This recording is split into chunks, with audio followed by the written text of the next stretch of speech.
Et vous êtes le grand gagnant de cette période d'inflation.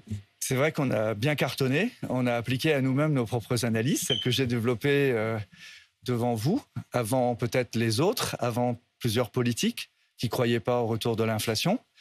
Et donc, les chefs d'entreprise qui dirigent le groupe Leclerc et qui exploitent hommes et femmes des magasins se sont appliqués à eux-mêmes des obligations de baisse de prix, de baisse de marge. Et aujourd'hui, ce succès, c'est le succès de cette mobilisation sur le terrain. Et quand je dis d'ailleurs la période d'inflation qu'on vient de traverser, j'en parle au passé. On va voir dans un instant avec vous, parce qu'on va quand même vraiment pousser le caddie dans les rayons. Si c'est vraiment derrière nous, il y a certains rayons en particulier où ça continue à augmenter beaucoup, et notamment, je pense à l'huile d'olive. Mais je voudrais d'abord qu'on parle de la crise agricole, parce que là, pour le coup, elle est officiellement derrière nous. Enfin, c'est officiel depuis ce week-end. La FNSEA qui a en quelque sorte enterré la hache de guerre avec des annonces de Matignon précises sur notamment les retraites, les calculs, les prêts garantis par l'État aux agriculteurs.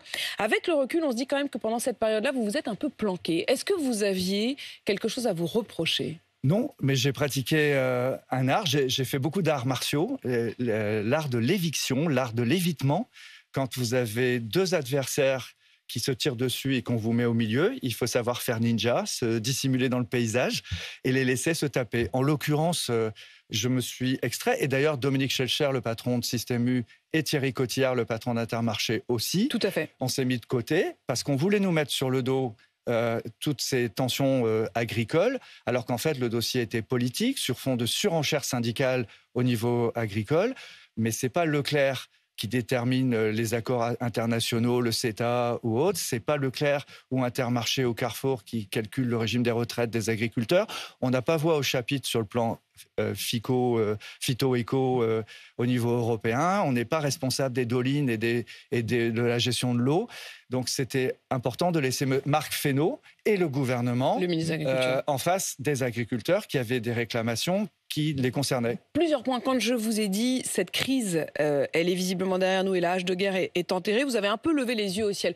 Vous estimez qu'il y a encore de quoi parler de crise agricole ? Oui, je pense qu'il y a crise du modèle agricole parce que alors tout le monde lâche avant les européennes. D'une part, il y a les élections au sein des chambres syndicales agricoles. Et notamment la FNSEA qui va repasser devant les électeurs agriculteurs. Voilà, donc il y a une tension qui est due à la surenchère de coordination rurale, confédération paysanne. Concurrence entre les différents syndicats agricoles. Eux, donc c'est à qui représentera le mieux les intérêts d'une agriculture qui souffre.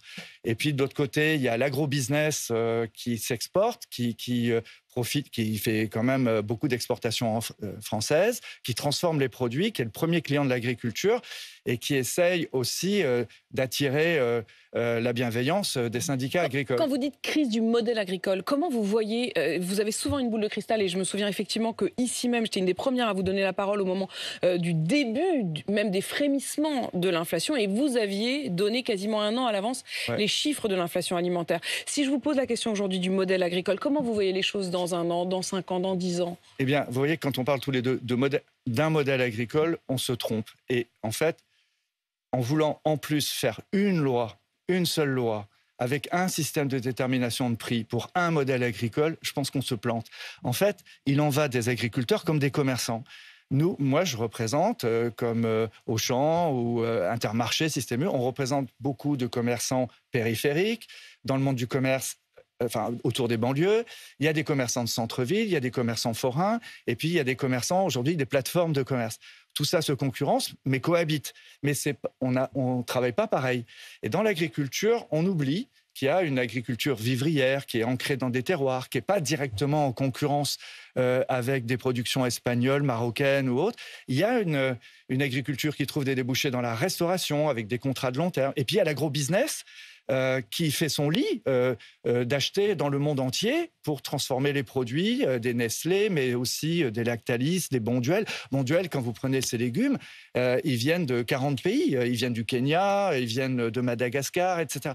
Et donc, vouloir résoudre les problèmes de prix et par derrière les problèmes de rémunération des uns et des autres avec une loi unique, je pense que c'est une connerie. Je pense qu'il faut prendre le temps de s'adapter, branche par branche, au type de production, Alors la tentation de l'État, qui n'a pas beaucoup les moyens de l'action, c'est de faire une loi, chacun veut faire sa loi, mais dans la réalité, je pense qu'on devrait plus régionaliser la PAC. Ça, c'est une idée du président de la région Bretagne, j'en ai déjà pas mal discuté avec lui, il connaît ses ouailles. La politique agricole commune. La politique agricole commune, il faudrait la régionaliser son application, les répartitions, et puis ça sert à rien de donner du prix s'il n'y a pas de vente, vous voyez, parce que un prix sans une vente, ça ne fait pas une rémunération. Et là, vous évoquez la question aussi des prix planchers, des prix plafonds, toutes ces questions-là. Ce que le président de la République, à un moment, a évoqué comme la possibilité de faire un prix plancher que certains agriculteurs redoutent comme devenant un prix plafond. C'est-à-dire, en fait, qu'ils n'arrivent pas, finalement, à décoller quand ils en ont besoin. Oui, c'est la même thématique que la smicardisation des salaires. Quand on fixe un salaire de base, tout tourne autour, les dégrèvements, les augmentations, etc. Donc, c'est pareil pour le revenu agricole. L'agriculture, les agriculteurs ont peur de cette notion de prix plancher. En même temps, le président les met aussi un peu au pied du mur, parce que quand tous les syndicats demandent qu'on ne mette pas sur le marché, que ce soit la grande distribution, les industriels ou la restauration, un produit sans avoir déjà payé les coûts de production, les intrants, les matières premières, c'est quand même une sorte de prix plancher, honnêtement, que les gens demandent. Est-ce que là-dessus, vous êtes d'accord? C'est-à-dire, est-ce que là-dessus, quand vous allez négocier, je sais pas, le jambon, les légumes, est-ce que vous prenez en compte désormais une sorte de prix de base en dessous duquel vous ne descendrez pas? Oui, je suis d'accord que, en tout cas, en tant que... Enfin, nous sommes des gens de terroir, hein, les Leclerc, les U, les Intermarchés, on vit avec nos agriculteurs, on prend les mêmes trains pour venir. En général, quand vous commencez à dire, au lieu de dire Leclerc, quand vous dites U et Intermarché, c'est que... Vous avez remarqué ça ? Oui, j'ai remarqué que parfois, vous jouez un peu le collectif quand ça vous arrange, quoi, quand vous ne voulez pas être tout seul face au danger. C'est peut-être pas faux, mais c'est en même temps vrai. Parce qu'en fait, on en discute beaucoup entre nous. Nous sommes des gens de terroir. N'oubliez pas, Intermarché, ça vient de Leclerc. Hein. Pour revenir sur le... c'est qu'il y en a quand même un. Et là, je vais parler d'un produit en particulier, le lait. Oui. On a vu que Michel Biérot, le patron des Lidl français, a voulu monter au créneau et en quelque sorte vous entraîner tous. Et vous n'êtes pas venu avec lui. Il a dit il faudrait décider qu'au lieu de dire c'est moi qui vends le moins cher le lait ou moi, qu'on décide quoi qu'il arrive, qu'on vend le lait le même prix partout et qu'on arrête de tirer cette concurrence et qu'on fait même des contrats de long terme avec les producteurs. Pourquoi vous n'y allez pas ? Il y a un mélange des choses. D'abord, nous faisons des contrats. Alors Leclerc, c'était aussi pour vous que je cite les autres. Leclerc a des comptes 100% du lait à marque de distributeur, le lait Délice de la marque Repère, c'est 250 millions de litres, 230 millions de litres, c'est du lait 100% français chez Leclerc, et ce sont des contrats tripartites, c'est-à-dire producteurs, transformateurs, distributeurs. Ce sont des contrats qui sont réactualisés en permanence sur du long terme, et donc on fait ce que Lidl fait sur ses marques de distributeurs. En plus, nous sommes le deuxième distributeur d'un lait qui est plus cher, qui est plus engagé, qui est par exemple C'est qui le patron. Vous voyez, c'est Carrefour qui l'a lancé. Je cite les autres. Ce lait, c'est le pack bleu avec cette bulle avec marqué C'est qui le patron et qui est un lait qui s'engage à rémunérer suffisamment. On est la plus grosse croissance de ce lait qui rémunère plus les agriculteurs. Ou même, vous avez Fair France. Fair France, c'est un groupe de l'Est, un groupement de producteurs laitiers qui trouve chez nous une plus grosse rémunération alors qu'on ne vend pas son lait très cher. Donc, ce que je veux dire, c'est que moi, Leclerc, nous ne contestons pas la loi Egalim, cette loi qui dit sanctuariser, qui veut sanctuariser le revenu de l'agriculteur avant que le produit ne soit transformé ou distribué. Et là-dessus, on n'a pas de problème d'appliquer ça. Par contre, une fois qu'on a... D'abord, il faut que ce soit transparent, parce que moi, je n'achète pas à la ferme. Donc, quand j'achète à Danone ou quand j'achète à Bonduelle, il faut qu'ils me disent combien ils ont donné aux agriculteurs. Et vous avez bataillé, vous d'ailleurs et les autres, là c'est moi qui dis et Intermarché et Super U, vous avez tous bataillé pour qu'il y ait davantage de transparence. Vous dites quand ils viennent avec leur hausse de prix, je voudrais savoir ce qui est de l'ordre, ce qui relève de l'ordre de l'agriculteur. Je voudrais passer à un autre rayon. C'est important parce que si nous avait dit la vérité, il n'y aurait pas eu cette inflation.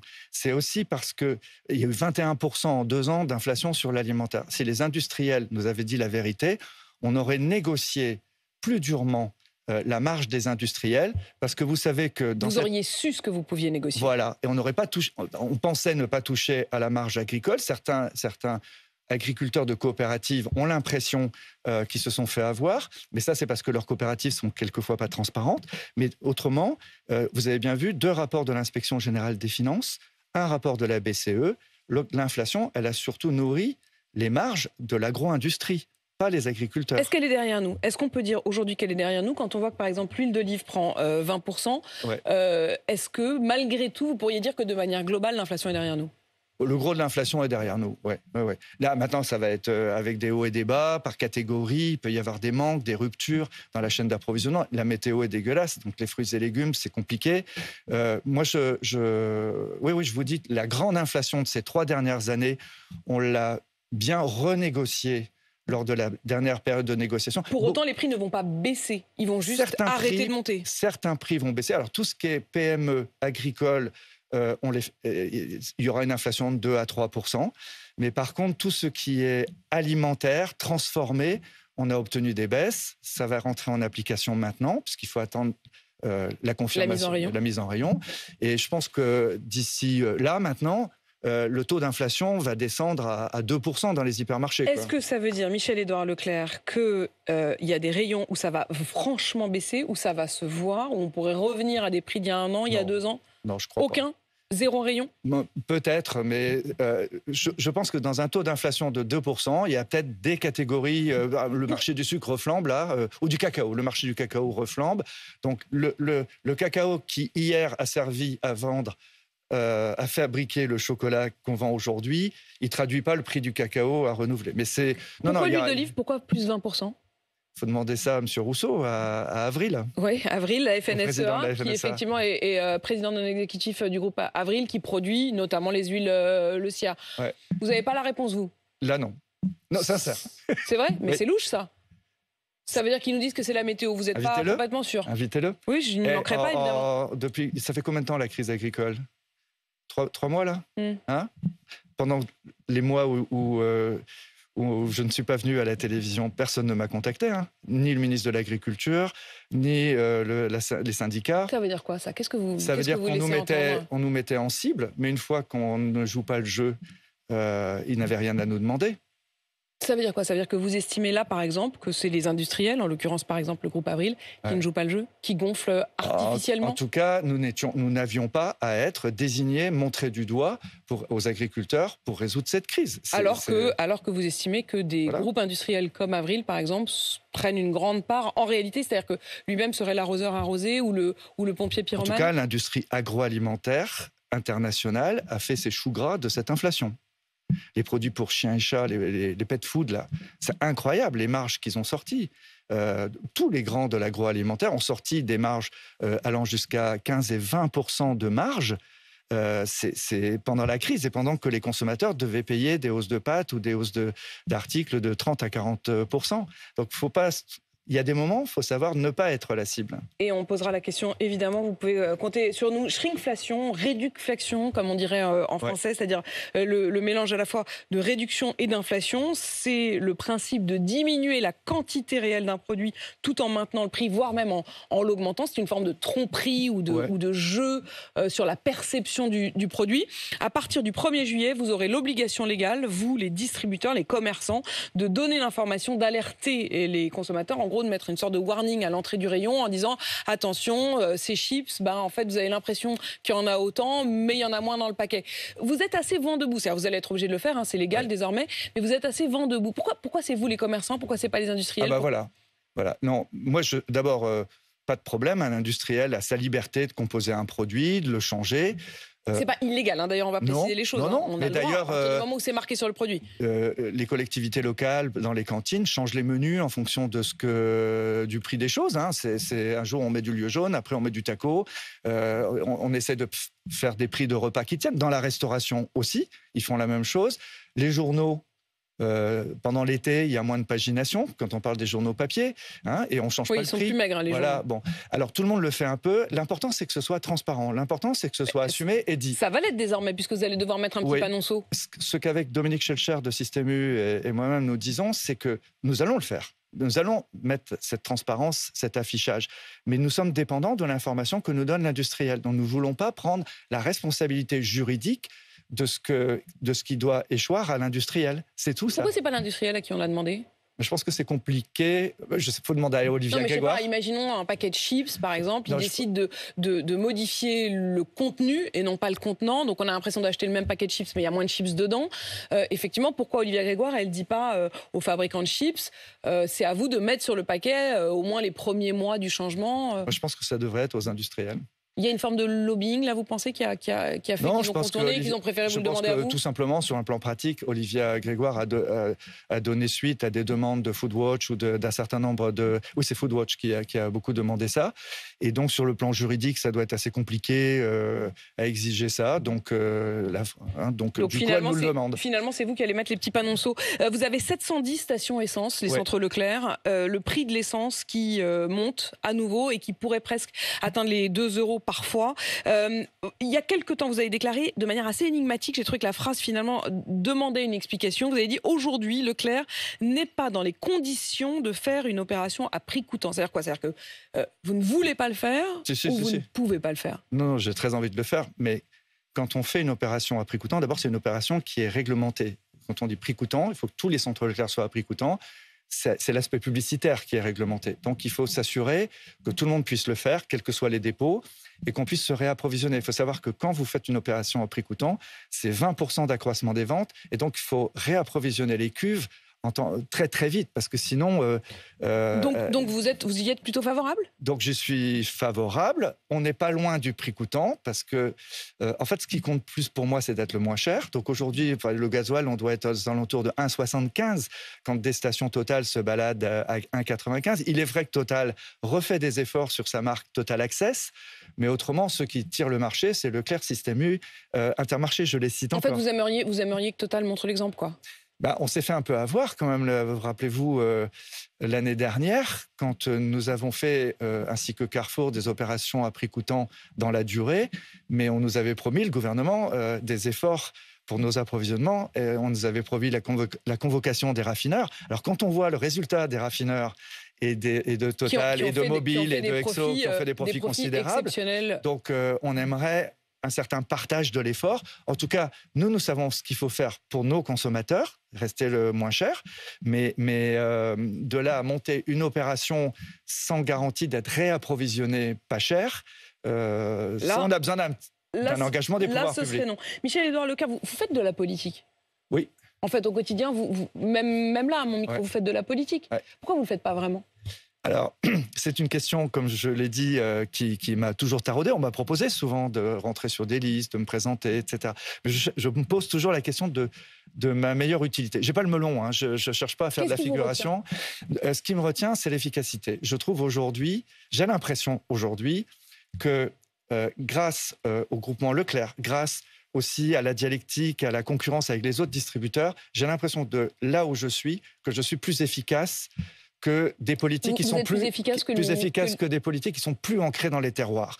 Aujourd'hui, avec la loi contre les cumuls, nos élus ne dirigent plus les cantines, ils dirigent plus des appels d'offres et tout ça. Ils sont plus maires. Ils sont plus maires. Donc moi, une des choses, par exemple, pour ramener l'Europe à la maison, pour faire en sorte que les Français s'approprient ce qui se passe en Europe, je voudrais qu'on revienne là-dessus et qu'on donne un ancrage territorial, départemental, régional aux élus européens. Il faudrait qu'ils aient un mandat local. Dans ce cas, ça vous aurait tenté, un mandat de député européen ? Non, mais je pense que ça m'aurait donné des interlocuteurs que j'aurais pu aider. On peut faire de la politique en participant à des équipes, à de la réflexion. On peut se donner, on peut être engagé, c'est pas simplement communiquer avec d'autres ou faire de la figuration sur des listes. On m'a proposé ça plusieurs fois. Mais vous voyez, par exemple, pendant le Covid, si j'avais été ministre, j'aurais pas pu aller chercher des masques. On n'avait pas le droit. Quand, dans la distribution, nous, Thierry Cotillard, on a demandé à Bruno Le Maire s'est fâché avec le ministre de la Santé, et on est allé chercher nos masques, et en une semaine, on a trouvé les masques que l'État... Et vous les vendiez, et on a fait la même chose avec les tests de grossesse, et on nous en a retiré le droit de vendre. Plus personne, tout le monde a oublié.